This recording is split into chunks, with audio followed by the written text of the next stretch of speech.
Do you remember those days before partition? When Muslims, Hindus, and Sikhs lived in the same streets, shared the same markets, and celebrated each other's happiness? How could I forget? The call to prayer echoed through cities like Lahore, Delhi, and Lucknow, while life moved peacefully around it. We never imagined that everything would change so suddenly. Our children only know the stories. They don't know what Muslim life in the subcontinent was really like. The culture, the learning, the traditions, and the dreams people carried. Yes, they know about partition, but do they know what came before it? The vibrant Muslim neighborhoods, the scholars, the poets, the families, and the everyday life that disappeared forever. Today, let's take them back in time to a world that existed before borders were drawn, a world many have forgotten. What was life really like for Muslims in the Indian subcontinent before 1947? Join us as we uncover a fascinating chapter of history filled with faith, culture, prosperity, and memories that still live on in the hearts of those who remember. Welcome back to our channel. First, let's understand, Muslims in undivided India were not one people. They were a mosaic. They were the proud Pathans of the Northwest, fierce, tribal, fiercely loyal. The Punjabi Muslims, farmers, soldiers, poets. The Bengali Muslims, fishermen, weavers, mystics. The Urdu-speaking Ashrafs of Lucknow and Delhi, refined aristocrats who gave the world some of its most beautiful poetry. The Mopla Muslims of Kerala, traders descended from Arab merchants who arrived by sea 1,000 years ago. The Mopla Muslims of Kerala, traders descended from Arab merchants who arrived by sea 1,000 years ago. And countless others, in Kashmir's valleys, in the Deccan's royal courts, in Sindh's desert villages. By 1947, there were approximately 95 million Muslims living in undivided India. That is more than the entire population of Germany today. So, what was daily life like for them? Let's step inside. Before the sun rises, the muezzin climbs the minaret of the local mosque. His voice, raw, ancient, achingly beautiful, spills over rooftops.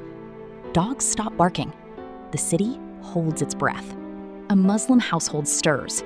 The grandfather does his fajr wuzu with cold well water. His grandson sits beside him, learning by watching, not by being taught. Breakfast is parathas with white butter, dipped in sweet chai thick enough to stand a spoon in. The women of the house have been awake since 4 a.m. The men head to work, some to the cloth bazaar, some to government offices under British rule, some to royal courts of local Nawabs. Muslim craftsmen were famous across the empire. The chikan embroidery workers of Lucknow, the bidri metalworkers of Hyderabad, the carpet weavers of Kashmir. Their craftsmanship was exported to London, Paris, Istanbul. In the afternoon, the bazaar comes alive. Muslims, Hindus, Sikhs, all buying, selling, arguing, laughing in the same narrow lanes. A Muslim shopkeeper and his Hindu neighbor share pawn between transactions. Nobody finds this strange. This is just life. Friday Jumu'ah brings the men back to the mosque. The sermon is in Urdu, poetic, political, spiritual. Afterwards, the real community meeting happens outside. Who's getting married?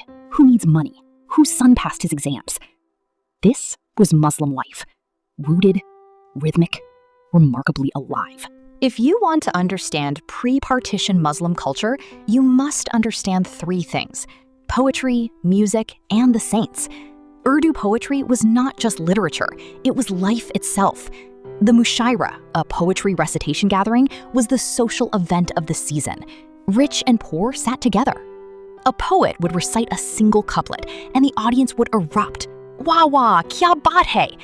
Names like Mirza Ghalib, Faiz Ahmed Faiz, Allama Iqbal were household gods. Children memorized their couplets the way kids today memorize song lyrics. Then there was music, specifically qawwali, the devotional music of the Sufi saints. In the great shrines of Ajmer, Nizamuddin, Data Darbar in Lahore, thousands would gather as the qawwals sang through the night. The music was meant to bring you closer to God, and it worked. The Sufi saints, or awliya, were perhaps the most beloved figures in Muslim subcontinental life. Their dargahs, shrines, were visited by Muslims and Hindus and Sikhs. In these spaces, religion dissolved. There was only the longing. This was a deeply syncretic Islam, shaped by 700 years of living alongside other faiths. It had absorbed Persian elegance, Hindu mysticism, and local customs into something entirely its own. It was uniquely subcontinental, and it was magnificent. The Mughal Empire had ended officially in 1857, but its ghost still lived in Muslim homes across the subcontinent. In the language, Urdu, born in the camps of Mughal armies, a beautiful fusion of Persian, Arabic, and Hindi. In the food, the biryani, the nahari, the korma, all Mughal kitchen inventions that had spread to every Muslim household. In the architecture, even small Muslim homes featured arched doorways, inner courtyards, jolly screens on windows. In the manners, the tehzeeb, etiquette of Lucknow was legendary. You would say, "Pehle aap," after you, in an endless loop of politeness.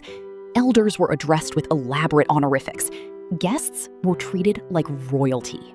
Even poor Muslim families carried this sense of dignity and refinement. You might not have money, but you had izzat, honor, and izzat was everything. This was the inheritance of 700 years. It was not just a religion, it was a civilization. But let's not romanticize too much, because cracks were forming. The British, masters of divide and rule, had been deliberately separating Hindu and Muslim political identity since the 1857 uprising.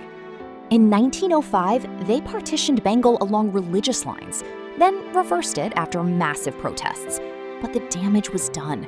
Seeds of distrust had been planted. Muslim leaders grew nervous. Hindus were 75% of the population. In a democratic India, would Muslim voices matter? Muhammad Ali Jinnah, once called the ambassador of Hindu-Muslim unity, slowly concluded that Muslims needed their own homeland. On the other side, Hindu nationalist movements argued India was fundamentally a Hindu civilization. And 95 million Muslims, most of whom just wanted to pray, eat, work, and love their families, were caught in the middle of forces larger than themselves. The storm was coming, and nobody was ready for it.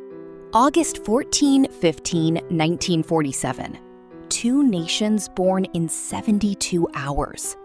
A British lawyer named Cyril Radcliffe, who had never visited India, drew the borderlines in 5 weeks. He divided Punjab, he divided Bengal. He sliced through villages, farms, rivers, and souls. What followed was the largest mass migration in human history.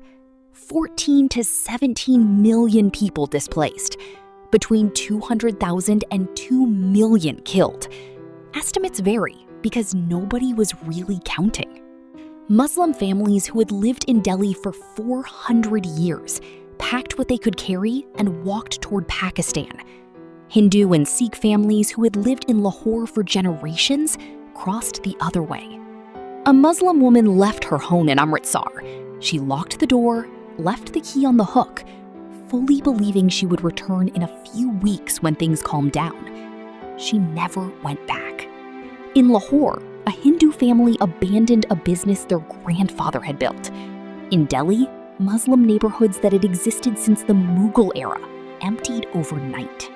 The qawwalis at Nizamuddin still played, but many of the listeners were gone.